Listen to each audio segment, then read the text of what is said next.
O Vem de Carona já está no ar. Um quadro onde a gente conta boas histórias para as pessoas que inspiram e que fazem a diferença. Aqui, o caminho é tão importante quanto o destino.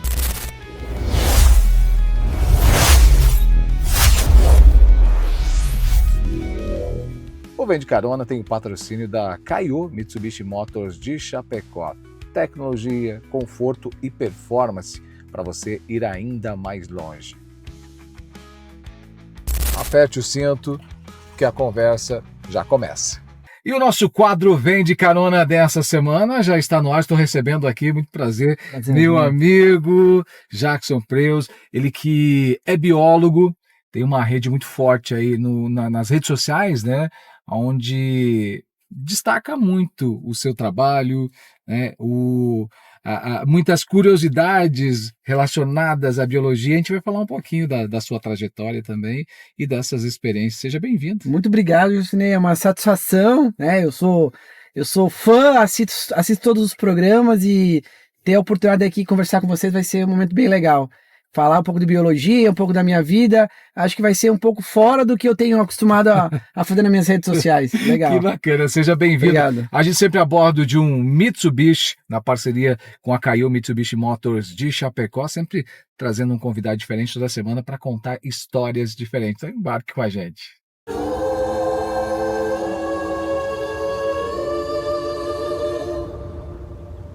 Luxurious.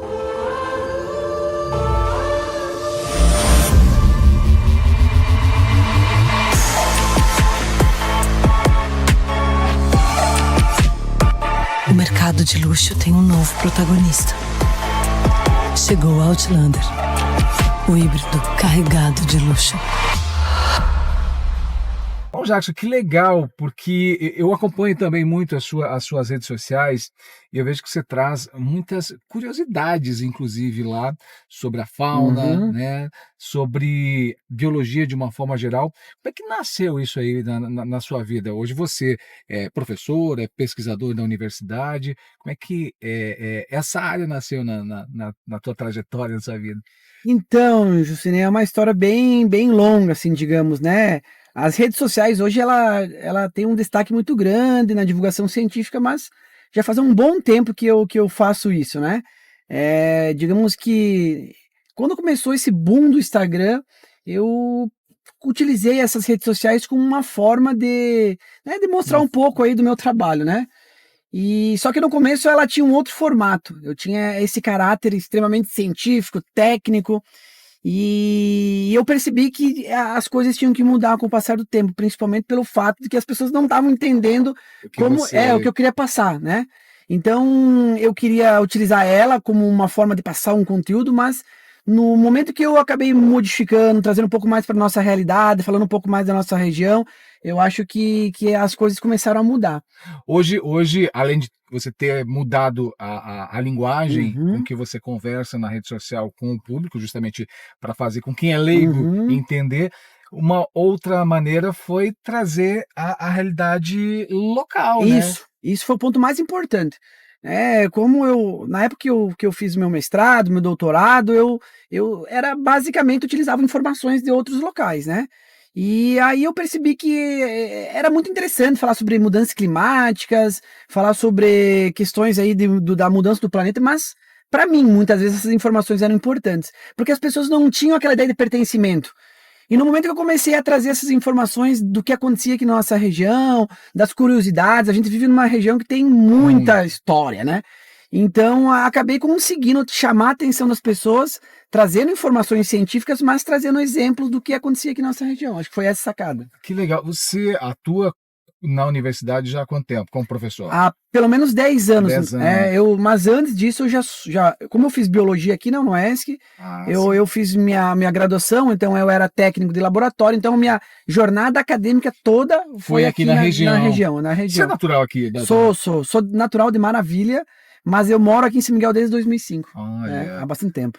E você trabalha também com a parte de estudos, né? Além de ser professor na universidade, né? Você também trabalha muito com pesquisas. Isso. Né? Hoje, na verdade, a minha profissão é ser professor e pesquisador, né? Então, dentro da instituição, eu trabalho em diferentes cursos, né? Com diferentes disciplinas. Então, vários cursos aqui eu sou professor. Não só da área. Não, eu trabalho em diferentes cursos porque eu sou biólogo, então ela tem a possibilidade, essa graduação, de atuar em diferentes áreas, né? Então, eu trabalho, por exemplo, em odontologia, trabalho em medicina veterinária, né? Agronomia, então são os mais diferentes cursos. Claro. E ao longo dessa minha carga horária também eu tenho uma atividade profissional vinculada à pesquisa. Então, a gente tem várias pesquisas interessantes que são pesquisas realizadas aqui na nossa região que geram dados, né, muitas vezes para tomar decisões, políticas públicas baseadas em dados reais, né? A pesquisa ela é muito importante, né? Eu tenho acompanhado nas redes sociais suas algumas curiosidades de animais, por exemplo, que a gente não faz ideia que faz parte do nosso universo aqui, regional. Como é que é isso? Como é que se descobre isso? Como é que se chega nesses animais? Então, eu te digo assim, que todo mundo tem uma curiosidade sobre algum animal, né? Uma fase da vida, crianças principalmente, Sim. né? Tem uma determinada fase da vida das crianças aí que elas vão gostar ou de dinossauros ou de animais. Então, isso tem lá no intrínseco da pessoa gostar, ter curiosidade sobre isso. E desde sempre, né, desde criança eu gostei dos animais, via isso como algo com potencial em atuar no mercado de trabalho. E aí eu tive uma condição, né, em um determinado ponto da minha vida acabou surgindo a possibilidade de adquirir legalmente uma cobra, né, Olha só. como animal aí, digamos, pet. E aí foi um divisor de águas na minha vida, né? Quando se aproximou do público. Isso, foi esse o ponto. Sabe o que eu vejo? Eu vejo muita gente, quando encontra uma espécie, um animal diferente, a primeira coisa que tem dúvida é te acionar, é mais ou menos isso. Eu passo o dia inteiro respondendo mensagens de pessoas, e eu acho muito legal isso, claro, né? Claro. Porque até pouco tempo, Jucinei, as pessoas elas não se interessavam em apareceu um animal, vamos matar, vamos eliminar. E hoje aquele ato dela mandar para mim, ela tá se sentindo pertencente daquele processo. Por mais que seja algo simples, eu tento responder, dar uma atenção, falar um pouco sobre aquela espécie. Eu acho que isso é o meu papel. Eu uso as redes sociais, a divulgação científica, como um instrumento de educação. Ou seja, conecta essas pessoas com a consciência do cuidado com os animais, com a fauna, com a flora, enfim. Isso. Então, eu acho que aquele fato de pertencimento foi aquilo que literalmente deu uma visibilidade diferente para a biologia, né? Formado em biologia, vai trabalhar com o quê? Professor, né? Então tem uma infinidade de possibilidades, a pesquisa é uma delas, né? Por exemplo, muitas pessoas nem sabem que hoje uma das minhas linhas de pesquisa mais atuantes é sobre dengue, então nem Olha é tanto aí, quanto relacionado a animais. E que gera aí... É sobre algo que os dados coletados vão ser muito importantes para a prevenção. Com certeza. Hoje a gente está fazendo uma pesquisa bem grande aqui no Extremo Oeste, e que a gente está tentando entender o fato de qual o motivo de na nossa região, por mais que uma região que não tem tanta urbanização comparado com Joinville, por exemplo, nós temos uma incidência de dengue maior que de Joinville. E aqui não tem tanta urbanização comparado com Joinville, mas que fatores ambientais existem na nossa região que são responsáveis por ter esses dados alarmantes de dengue todos os anos. Em municípios pequenos, como Paraíso, Claro, né? claro. Então é um ponto que gera uma pesquisa interessante. Importante que você está falando sobre urbanização. Qual o impacto que a gente tem falando de região? As cidades, embora que a gente tenha uma característica de cidades menores, mas elas têm crescido aqui ao longo dos anos. Isso tem trazido um impacto para a biologia de uma maneira geral? Muito, né? Hoje a perda e a fragmentação do hábitat da floresta geram muitos impactos, né? E, na verdade, tudo é muito ecossistêmico, né? E esses impactos, cedo ou tarde, eles vão impactar a nossa vida, né? Nós estamos numa região que, em um curto período de tempo, houve uma mudança muito grande do ambiente.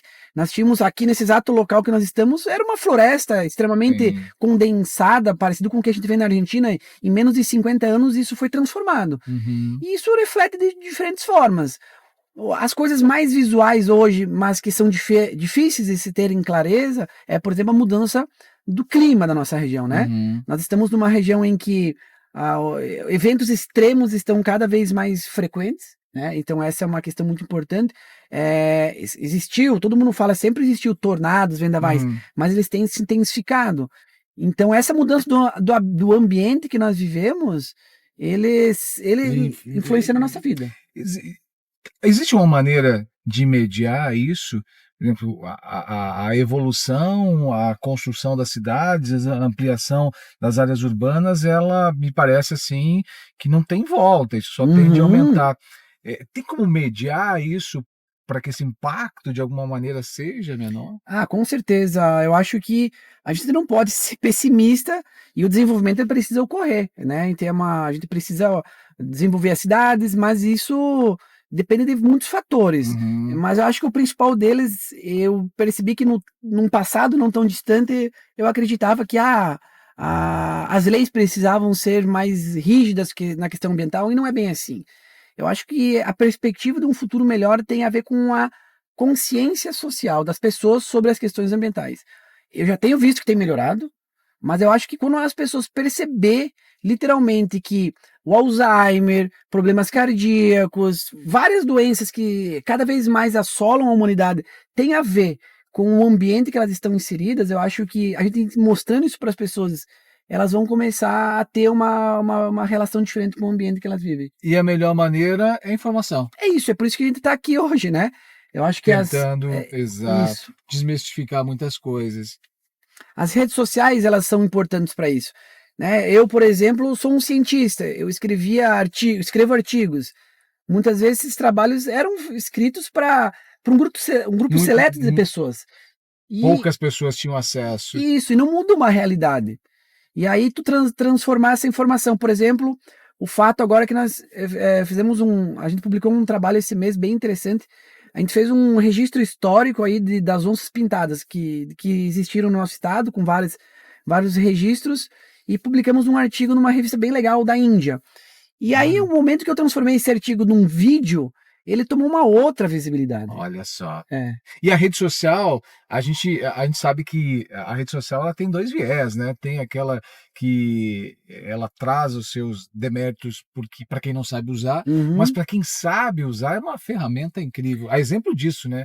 De educar, de levar informação que muitas vezes não chegaria, ou se chegaria, levaria anos para isso acontecer. Exato, Zunei. O que acontece é o seguinte, que essas informações muitas vezes eu percebi que havia uma carência muito grande, principalmente de informações que as pessoas da nossa região conseguiam se conectar. Então, quando eu comecei a trazer essas informações para nossa realidade, com certeza as pessoas começaram daqui também vendo de uma forma diferente, porque antes de eu fazer esse tipo de vídeo, as pessoas assistiam outras pessoas que faziam a divulgação científica, como Richard Rasmussen, né, próprio vídeos do Animal Planet. Sim. Mas aí quando tu começa a trazer para uma realidade, né, por exemplo, a poluição da nossa região, o alagamento aqui na praça do bairro Agostini, eu acho que traz uma realidade diferente. Que legal, é importante o que você está falando, porque quanto mais você aproxima as pessoas da realidade dela, a compreensão ela é muito maior, né? E aí a conscientização, porque o que você traz é justamente esse comparativo. Isso aqui pode causar isso, se a gente não evitar, a gente vai ter problemas. Ou seja, aos poucos as pessoas vão entendendo que elas precisam agir. É isso. Agir, e que as questões ambientais, elas não são mais tratadas como um futuro. Isso é uma dificuldade muito grande da ciência. Até pouco tempo a gente acha, daqui 100 anos, que nós vamos começar a sentir os efeitos das mudanças climáticas, por exemplo. Mas hoje os efeitos das mudanças climáticas já estão aí, já estão presentes. Né? E vão influenciar principalmente na nossa região, que é extremamente agrícola, por exemplo. Né? Aqui é uma região que depende da chuva, depende de uma condição climática adequada, senão não produz nada. O leite sofre. Então, isso é bem importante, né? Que as pessoas consigam trazer para a realidade e percebam que as coisas já estão acontecendo.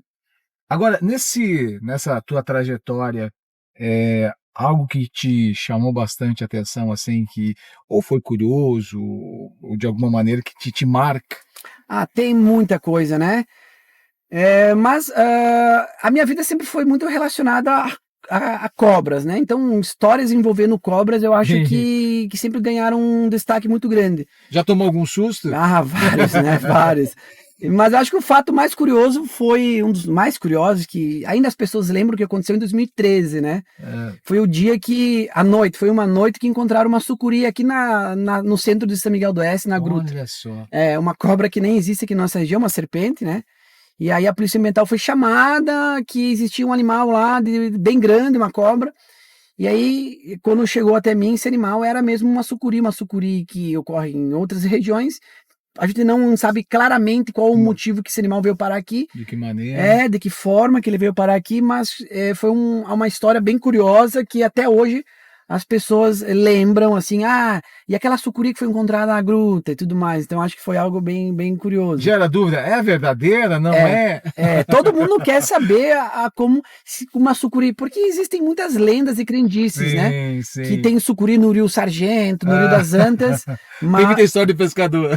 geralmente é onde tem um lugar bom para pescar. Que daí o pescador, aquele é um poço muito bom de pesca. E aí eles dizem, vamos dizer que tem uma sucuri ali para ninguém pescar. Essa já é uma dica que eu dou pro pessoal aí. Que bacana. Bom, eu sei que a gente teria muita história aqui para contar, mas falando da sua área, o que você poderia trazer assim, que as pessoas precisam saber de fato sobre a biologia? Então, a biologia é uma área extremamente ampla. Acho que esse é um dos pontos mais interessantes. Quando se pensa em biologia, se associa principalmente com educação. Mas hoje existem diferentes meios e diferentes profissionais formados em biologia atuando em diferentes frentes, né?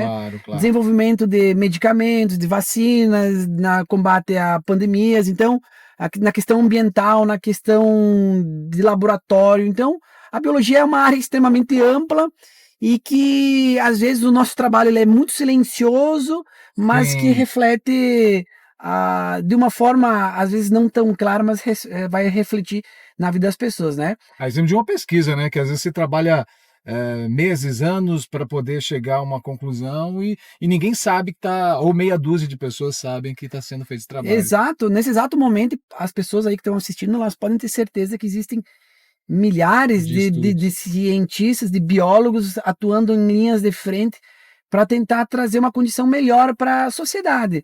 Através de medicamentos, todo mundo hoje em dia sabe da luta que é o câncer e outros tipos de doenças. Nesse exato momento tem um vírus novo chegando lá na Ásia, chamado Nipah. Então foi na época da Covid, todo mundo queria vacina. Então a biologia está aí, naquilo que as pessoas estão comendo, estão se alimentando, estão utilizando como medicamentos e acho que esse é um ponto bem importante. Que legal. Jackson, eu quero te agradecer imensamente por compartilhar um pouquinho da sua história, do teu trabalho, da tua dedicação. É algo que imagino olhando de fora. Primeiro, olhando para você e acompanhando teu trabalho, é fácil de observar o quanto você se envolve e gosta, né, do que faz. E o que é importante em qualquer área, mas principalmente numa área que ela é um pouco mais objetivo, assim, né? Então, eu quero te agradecer imensamente por compartilhar, desejar sucesso aí e continue compartilhando com a gente essas informações sobre esse universo que para muitos ainda é bastante desconhecido. Com certeza. Eu que agradeço a oportunidade em estar aqui conversando com vocês, contigo. Eu sou, como eu falei lá no começo, eu sou alguém que também assisto e agora ter a oportunidade de falar um pouco mais sobre a minha vida. E eu acho que é isso, né? Misturar um pouco da minha vida cotidiana com ciência. Eu acho que esse é o meu objetivo. Quebrar aquela figura do cientista num laboratório e mostrar que aqui em São Miguel do Oeste também ocorre ciência de qualidade. E que vai para a rua, que vai Exatamente. sai do laboratório e vai fazer pesquisa. E tá aí pelas ruas de São Miguel do Oeste. Que legal. Valeu, irmão. Obrigado. Sucesso para você. E se você gostou, tem dúvidas, né? Primeiro, se você gostou, curta, compartilhe esse bate-papo. Se você tem dúvida, siga aqui, ó. Tá aqui, ó, o perfil do Jackson no Instagram, as redes sociais dele, para você acompanhar. Você vai gostar, com certeza. Se você ainda não segue lá. Muita informação importante e de cunho informativo para você. Sempre a bordo de um Mitsubishi. A gente se encontra na próxima semana.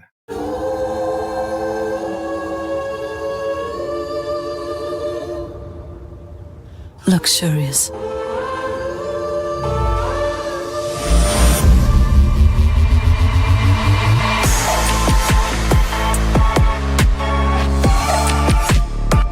O mercado de luxo tem um novo protagonista.